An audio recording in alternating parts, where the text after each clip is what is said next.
In His Will Ministries International presents Midweek Message. Hi, family. Well, family, um we're talking about leadership, right? Like the touch not thine anointed stuff. And so Moses was married to a young lady named Zipporah. Zipporah was a Midianite. Remember that Moses ran away to Midian, and her father Jethro took Moses in, and Moses worked for them, and they became very good friends, and he offered his daughter's hand in marriage. So now that was before the burning bush. So God knew that Moses had a foreign wife. Well, fast forward to roam in the wilderness, and tempers are going a little. So God appeared in fire form, like as a burning fire, to all of the children of Israel.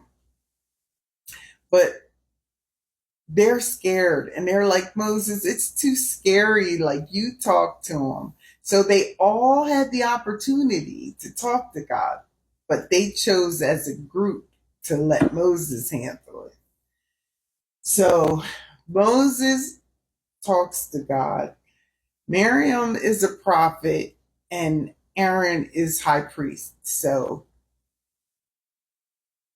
Miriam puts a battery in the back of Aaron, and they go before the congregation talking about um, he is married to a foreign woman, and so he's not fit to lead.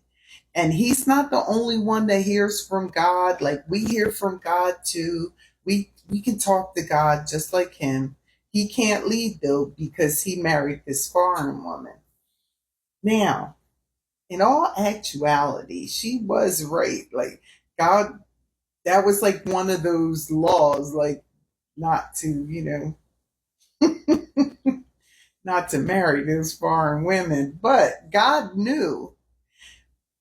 Now, Miriam got in big trouble, and the fact of the matter is, although she was right, she went about it wrong. So instead of going to God with it and getting direction from him, since she could talk to God, she went straight to the congregation. And yeah, she ended up causing discord, and God ended up giving her leprosy. Now he was going to take her out. She was going to be no longer with them. But Moses was like, no, no.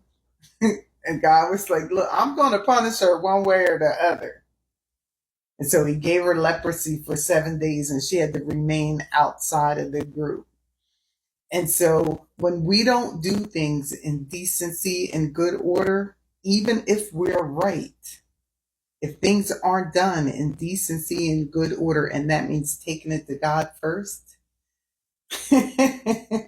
letting God show you how to handle a situation, and you take it upon yourself, yeah, you end up in trouble. Just like Miriam. And she had to take that by herself. Aaron didn't get leprosy, she did.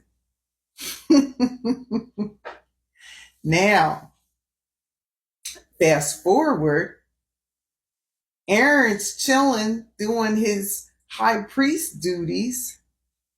And why do these three Levites step up against him? Basically like saying, like, we can do all the priestly duties. Like, we don't need Aaron to do all of that.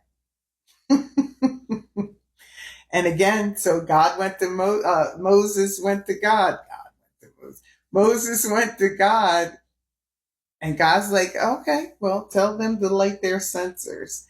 And so Moses is like, everybody, all you guys who step up against Aaron, light your censers, light your incense, and whatever, who's ever incense God accepts, that's who the leader is. So they all, okay, so it was Korah, but it was two other guys, Dathan and Abiram. Like, and so those three had come up against them, but Korah was the only manly man enough to like stand up and go against them. And so here they go, they're lighting their incense, and God sucked Korah and his entire family and anyone that stood with him, sucked them into the ground and covered them up. Now, Dathan and Abiram wouldn't step up like Korah did. But guess what? God said, oh no. Oh, I remember you came up against them and he sucked them into the ground too. And so,